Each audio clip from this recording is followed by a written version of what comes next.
piece of advice to a 25-year-old? If you don't make technology your friend, you have no place to grow in this bank. What is your take on investor protection? Where will the customer go?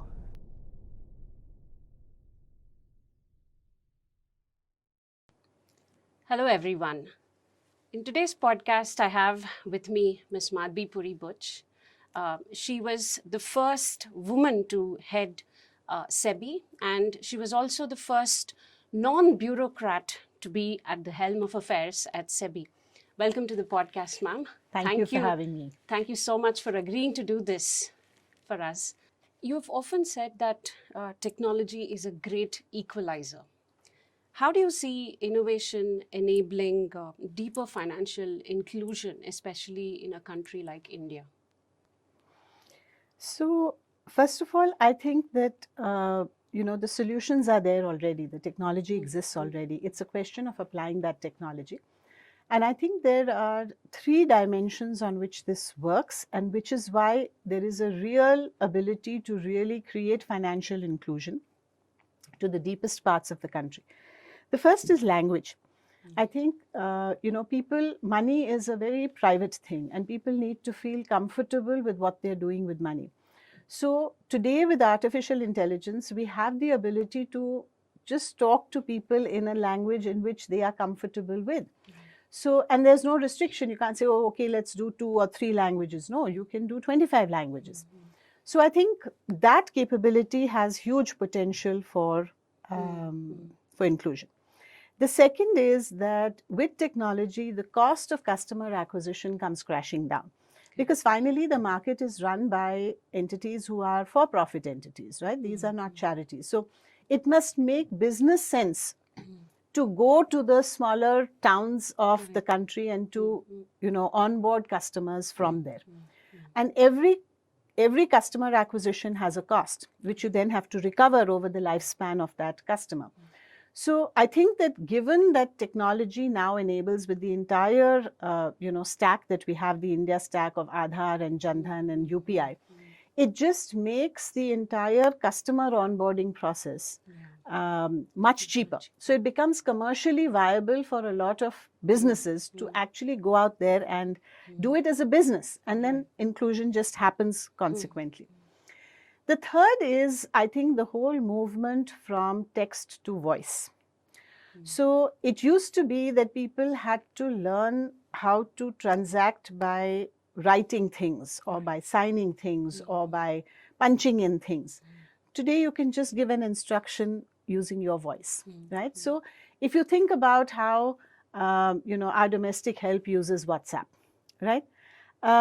It doesn't matter if they can't read or write, right? They can just, if they want to say, okay, madam, I want to buy this, they'll just send me a picture of it. Or if they want to say something, they'll just record it. So I think this voice enablement of all transactions is the third big enabler, which will just make it so easy for people, and they will have no hesitation. They can speak in their own language and transactions will just happen.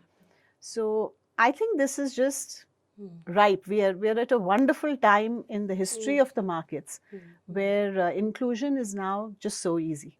Right. So just to continue on that front, so is that the way how we can bring in, say for example, a garbage man or a housemaid into the stock markets? Is that possible even in this era? I think it's very much possible. The question is, what is an appropriate avenue for them? So, if you think about it, most people who are employees, they have some amount of money going to, let's say, Provident Fund. Right. Now, some portion of that Provident Fund is anyway going into the markets. It's not going directly from them, but it's going indirectly. Now, what happens in the informal sector is there is no Provident Fund. So you don't have an automatic way for that to go. So, for instance, when SEBI encouraged the industry and the mutual fund industry launched the 250 rupee SIP. Now, it's a great way for even the people who employ in the informal sector. So, as I said, maybe your driver, maybe your helper at home, domestic help. it's very easy now to say, okay, I pay you this much salary cash in hand. And this much I will put in 250 rupees every month in your name on your behalf. Right? So in a way, it becomes like her pension. Correct. And it's all going into fairly simple products. So the way that, SBI had launched and some of the other mutual funds, HDFC Mutual Fund had launched, very simple products. They're not complex. They're index funds. They're relatively inexpensive in terms of the, fee charge, etc. So it becomes a very natural way for people to enter the market in a very simple and effective manner. But if you ask me, should people who are employed in the informal sector, they don't have job security, they don't have a lot of that, safety net for them. Should they be doing, single stock selection, or should they be doing F&O? I don't think so. So true. it's better they come through, proper fund SIPs. management into the markets. Yeah. Just picking up on that, now if a person like a housemaid or a rag picker comes into the stock markets, it also becomes very important to protect them. So what is your take on investor protection? Of course, when you were at the helm of affairs at SEBI, you did a lot about investor protection. In fact, that became an anthem of SEBI at that time, even today. So what is your take on that? How does investor protection happen? I think there are three aspects to this. First of all, when we say investor protection, what do we mean? It doesn't mean that you ensure that the investor always makes profits. That's not investor protection, right? Yes. So, what does investor protection mean? Investor protection means that there should be no abuse of the investor by other people, either on account of information asymmetry or just outright fraud or market manipulation. So, it is the regulator's job to prevent abuse of the investor, through all of these mechanisms. And I think that has always been at the center of everything that SEBI does since the time it came into existence. So it is nothing new. It's just that the tools that SEBI has started using in order to do this have improved over time because technology allows us to do this. But otherwise, it is front and center of everything that SEBI has done right from inception. So I think that one leg as to what the regulator needs to do is very well entrenched in terms of the mindset of the regulator. The second aspect is in terms of the fiduciary responsibility of those who are actually operating in the market. And I think from everything I've observed, there are a very large number of very good players in the market who take this fiduciary responsibility very seriously. And they construct the right products for the investors. Is there some amount of mis-selling that happens at the ground level? Sure, that is natural. There is after all, a commercial incentive to sell, and sometimes that can happen. But I don't think that the formal channel that is there is really, has a big problem. I don't believe that. Where the problem comes is where there is, mis-selling, misleading advertising, misleading influencing, which comes from the social media. Right. So unregistered people giving investment advice, the so-called finfluencers who are unregistered, and many of them are misaligned. They are getting their money from some place to pump and dump shares. So a lot of this malpractice happens in the social media space, and unfortunately, investors often do fall victim to such things. So, that is an area that I think, apart from whatever the regulator does, and the regulator has done a lot, I think even recently the chair of SEBI had made a statement that SEBI has shut down some 75,000, illegal finfluencer sites. So all of that is happening. But I think investors themselves also need to take responsibility for that. So if they get tempted and, the FOMO or the greed creeps in, and then they are tempted to, follow the advice, the get rich quick schemes, there is no such thing. It's just fraud. So if they get tempted into it, they will lose money, and they need to take responsibility for themselves as well. So that's the third leg. So the regulator needs to do something. The market participants need to play that role of fiduciary very responsibly. And then the investors themselves do need to be careful. And, while a lot of emphasis needs to be laid on investor education, I think people have common sense. If it's too good to be true, it is usually too good to be true, right? So fraud thrives on just that weak moment that people have. They know that this is risky, that, if somebody is giving me, if somebody says a bank is giving me 7.5% and this person saying I'll give you 25%, it's too good to be true. So, but in a weak moment you fall victim to it. So I think investors need to also be a little more responsible for their own actions. Sure. So, well, how do you describe the current state of financial literacy in India? Just to rephrase the question, now how do we bring in, topics about financial literacy into the textbooks of students, starting from, 5th grade to the 10th grade? How do we ensure that CBSE, ICSE boards, agree to this and get financial concepts into the textbooks? And is it really needed? What is your take on that? So I think it would be very useful, but I think that in India, our education system is aligned, and I think rightly, with the priorities of the population. So if the focus of the education system is my child needs to study and get a job, everything is focused on getting that job. Right? Now, once he gets the job and starts earning, and then he has to deploy his money and invest it wisely, is the second stage. But it's almost like parents are thinking, yeah, he'll do that when he gets a job. But right now, 100% of the focus has to be on let's get that job. And I think that's, the way our demographics are today and our socio-economic environment is today. I'm not, I can understand it. I can empathize with it. And I think it's all right. Now, however, there comes a time when you do start earning, and then you do need to deploy your money wisely, and it can make a lot of difference to your final, corpus that you accumulate at the end of your working life as to how well you deploy that money. So certain principles like the power of compounding, like, risk and return, there's no return, there's no high return without high risk. These fundamental concepts, I think, they don't take long to understand and appreciate.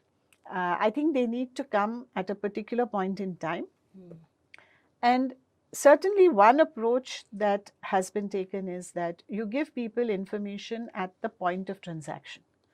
So rather than saying we need to educate people and put them into a classroom and teach them, 500 things, when they are there, when they are on the broker website, or when they are, on the mutual fund website, at that time empower them with all the information that they need about risk return, etc., so that they make a smart decision at that point in time.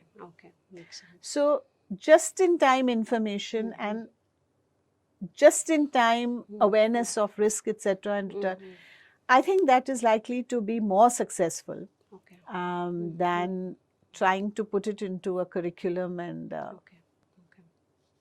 yeah, makes sense. So what role can fintech and digital platforms play in terms of improving the financial literacy in the country?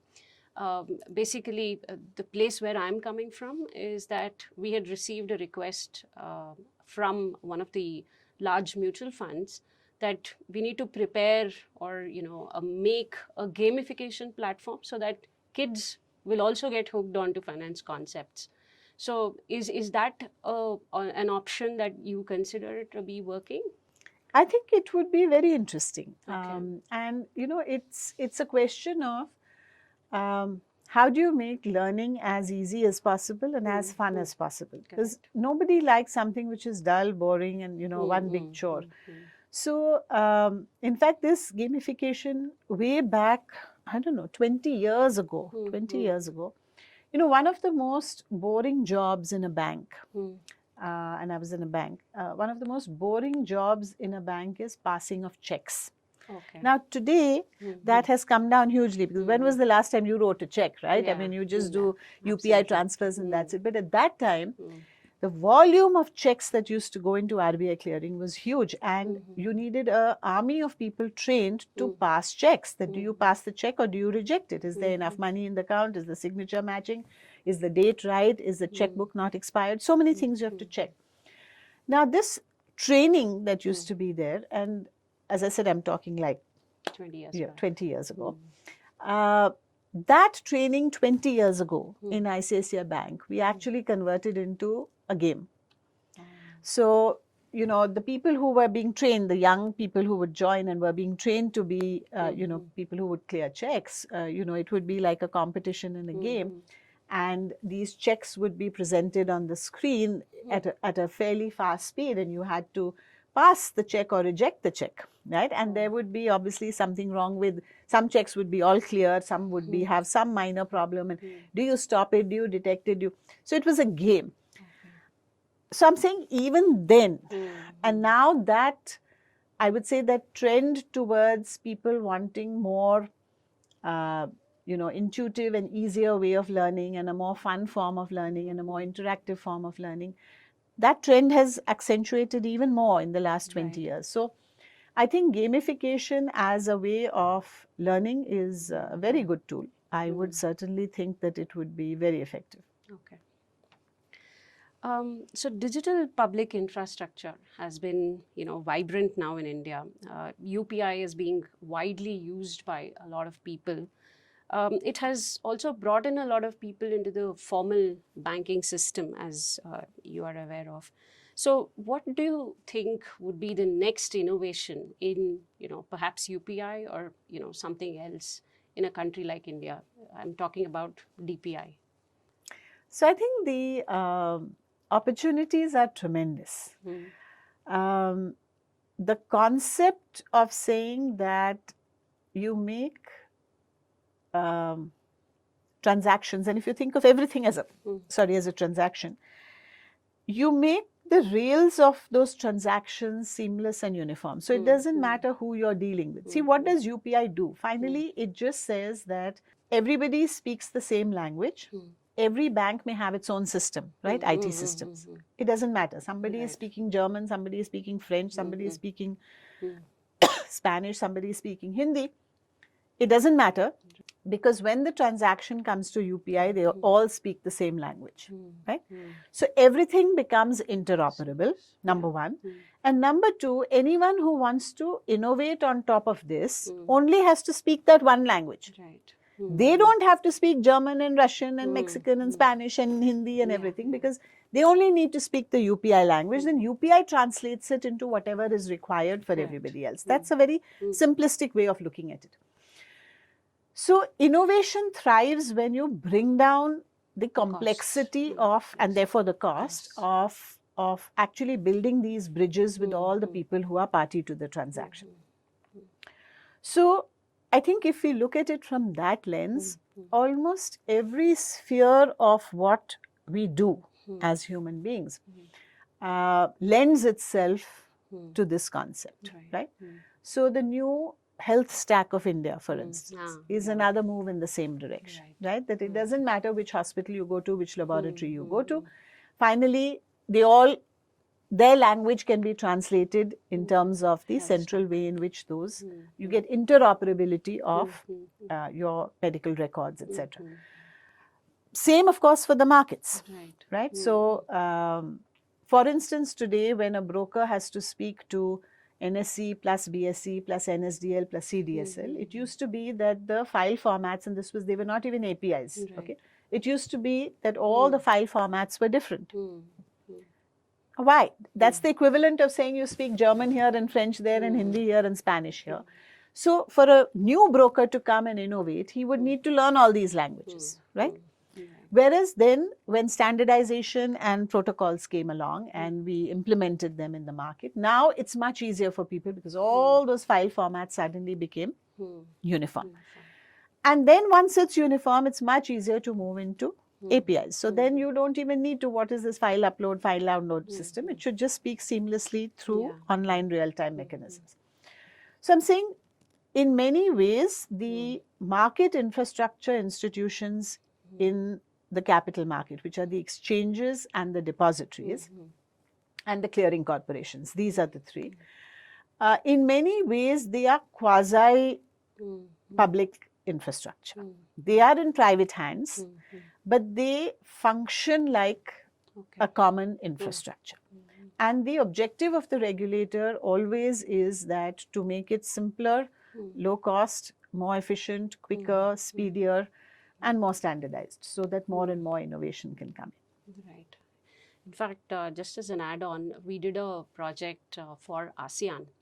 So the Prime Minister had this, vision that since our DPI is pretty good in India, so why not share the digital public infrastructure with countries in ASEAN? So and we've submitted the report. We do not know what will happen after that. So from a survey conducted by SEBI a few years back, according to that, we see that there is financial literacy which is very low in the north and eastern parts of the country. So for that also, do you think approaching them with their regional languages would help in improving the financial literacy? There is no doubt about it. Okay. The ability now to deliver whatever you need to deliver in the local language is of utmost importance and now extremely cost effective to do. Correct. So no doubt it would be much more effective. Okay. So one barrier to financial inclusion is, mistrust in the financial markets. Now, how do we build trust in people about the financial markets? Is it easy to build trust in people about the markets? See, what is the trust that we want to build? The trust goes back to the concept of investor protection, what we were discussing earlier. If the investor believes that he will not be abused in the system, there will be trust. Right. Now, there will always be some bad actors in any space, right? And wherever there is money, there is greed. Wherever there is greed, there will be some bad actors. Right. So the whole task really is that at one level, the industry comes together, formulates standards, and this is something that has been going on for the last couple of years very, very effectively. That the industry itself comes up with its own operating standards, which give that comfort to say that these are standard procedures being followed by everybody. And, therefore, the whole industry sort of coalesces around that, and that's been very, very effective.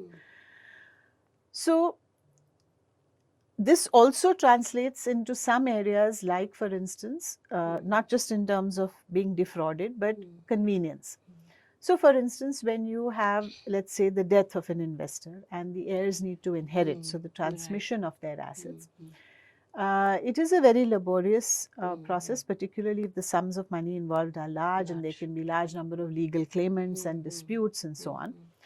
So at one stage, SEBI asked, for instance, all the mutual funds to sit together and formulate a common set of guidelines, that the law of the land is the same for everybody. So why should different mutual funds have different sets of documents that they ask from the investor? So it should only be one set. It doesn't matter what that set is, but it should only be one set.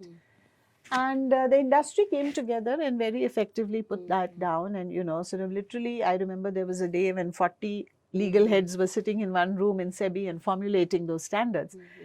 And that was effective. So now there is one set of documents. And, if you go to MF Central and you upload those documents are automatically sent to all the mutual funds where that person had holdings. and the process has become much simpler. Is it completely frictionless? No, because it's still a risky process and prone to litigation. But it is much easier. So I'm saying mistrust in terms of being defrauded or mistrust in terms of being given the runaround. On both those dimensions, both the regulator and the industry work very hard to do this. And I think that really speaking,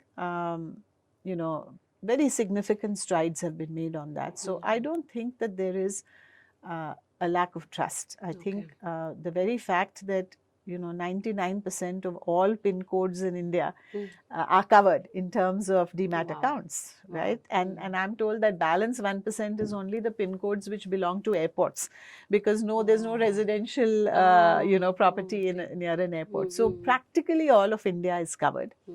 And I don't think that there is a lack of trust, but it's a very critical target to keep in mind, both for the regulator and for the industry as a whole as well. Okay.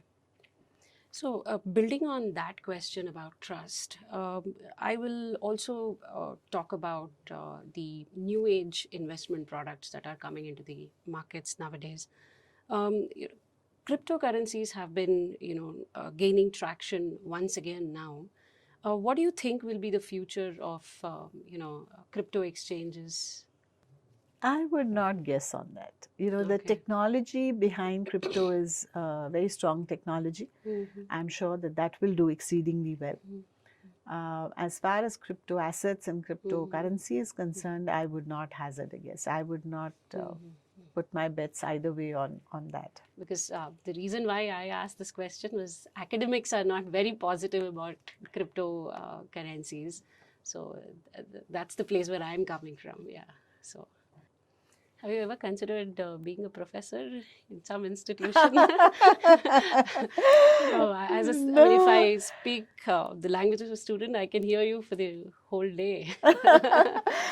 No, I'm a very action-oriented person. So I like to get my hands dirty and do stuff. Okay. I'm just wired that way, I think. Okay. Maybe an alternate career choice for you would be a teacher or a professor. I mean, that's what I would I feel. Okay. Next question. If you could give one piece of advice to a 25-year-old Madhabi, what would it be? Well, fortunately, I narrated the story, I think, at one of the sessions yesterday. Fortunately, my boss did that for me, and he read me the Riot Act and said that if I don't embrace technology as a young officer, and he said it very bluntly, if you don't make technology your friend, you have no place to grow in this bank.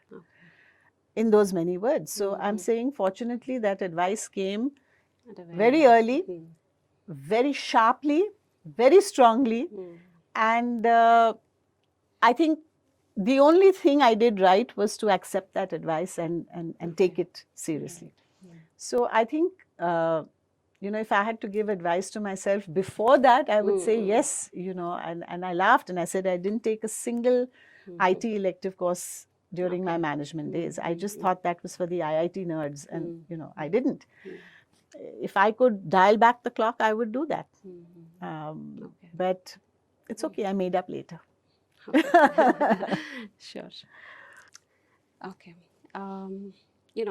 Next question is about AI and how to be AI savvy. You said that we should use AI in terms of getting people on board, financial inclusion, literacy, etc. Now, AI is also, helping organizations, and many people are losing their jobs because of AI. Should youngsters be worried about it? If youngsters don't want to reskill and learn on a continuous basis, they should worry. Okay. Because in this environment, skills will become redundant faster and faster. Right. But if you're willing to learn, and learning has become so much easier now. The way that AI assists you in your learning, learning has become easy. It has become intuitive. Right. So it doesn't take that much effort to really learn and reskill yourself. So if a person is willing to be on a continuous learning path, I think the opportunities far outweigh Mm-hmm. the risks, Right. far outweigh. Mm-hmm.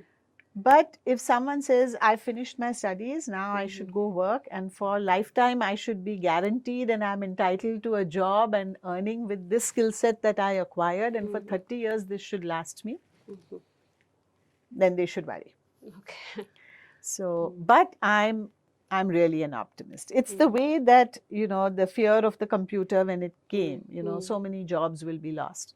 What happened? It only fueled more growth, not less. More jobs were created, not less.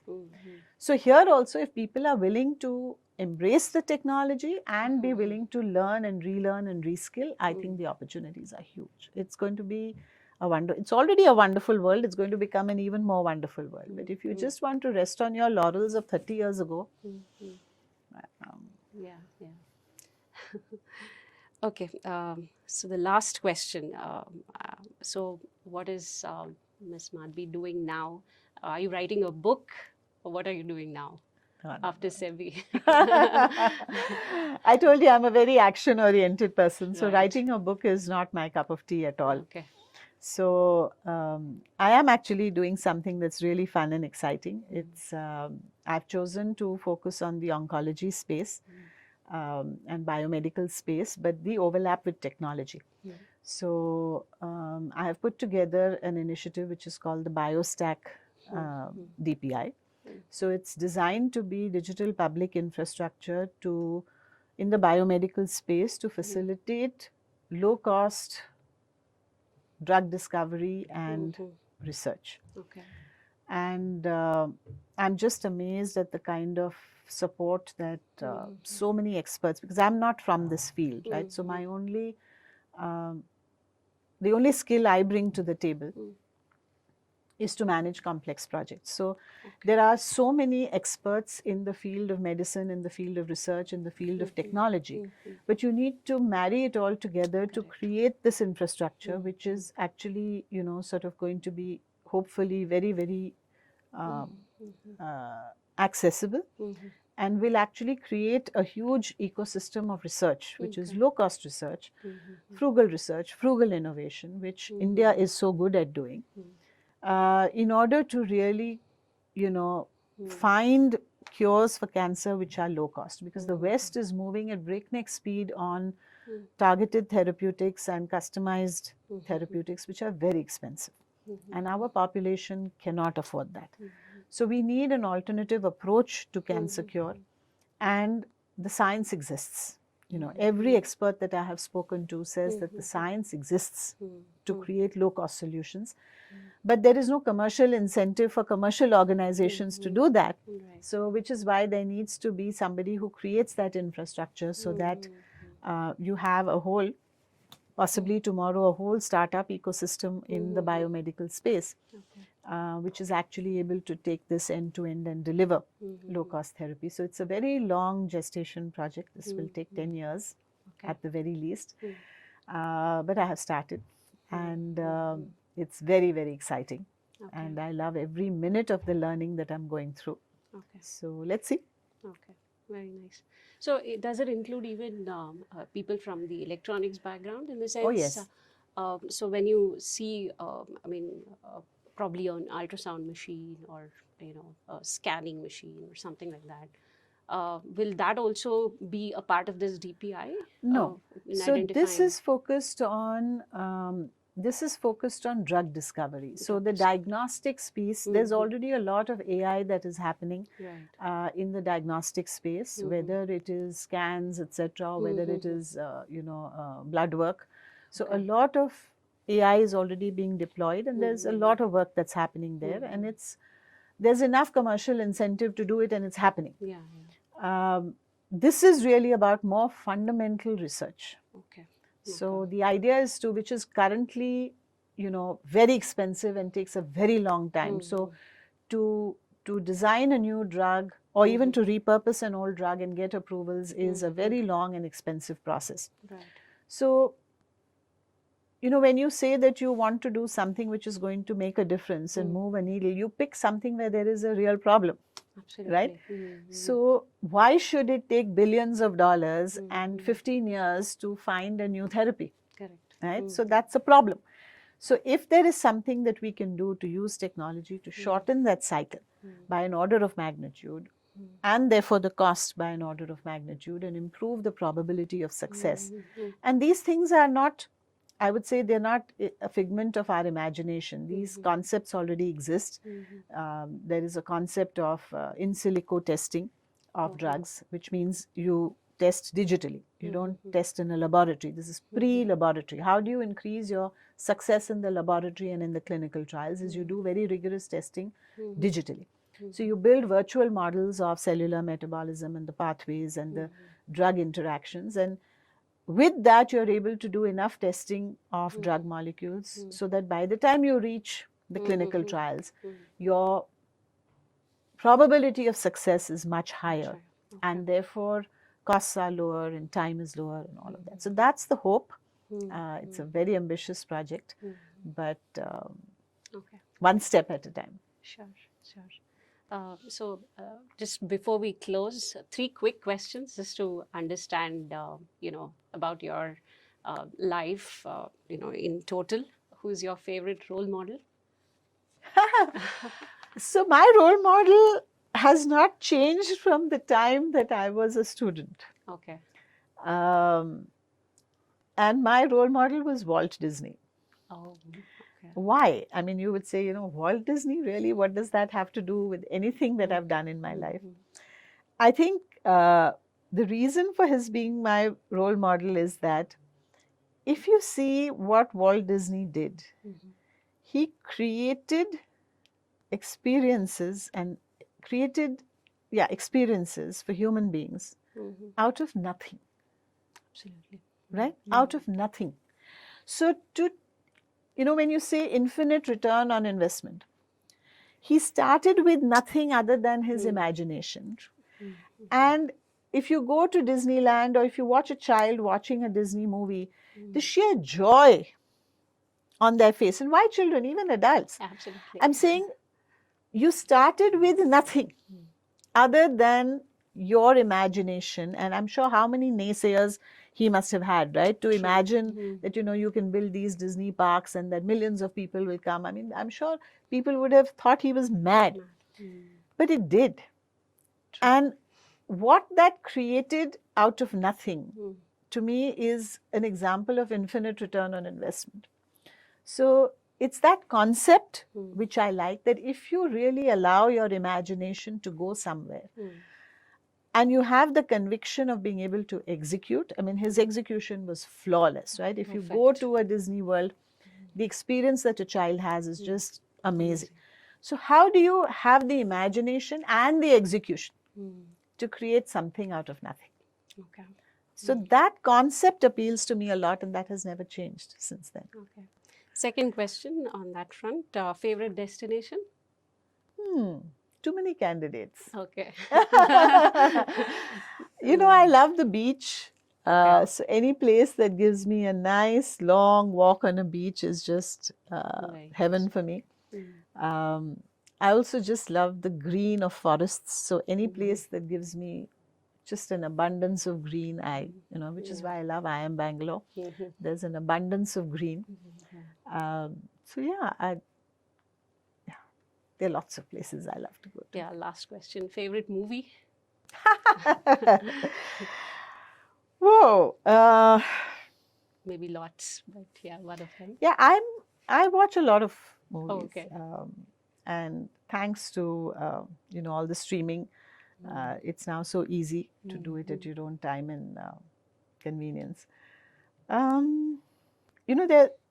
Movies have different genres. They do different things for you. So some movies are just fun, good time pass. You really enjoy it. Some movies, really make you think or inspire you, and they really make you think about things and about issues. And there are some movies that just touch your heart, right? They're just, they make you feel something. And most often, films are in one or the other bucket. And there are lots of very nice films and all, and I'm quite a movie buff, so I'm very happy watching movies.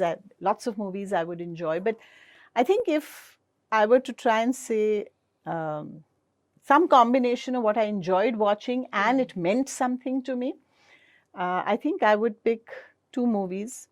One is My Fair Lady. It's a very old movie based on George Bernard Shaw's play Pygmalion. Of course, Audrey Hepburn was amazing in that. And the second, somewhat more modern day version of that, I think, is Pretty Woman.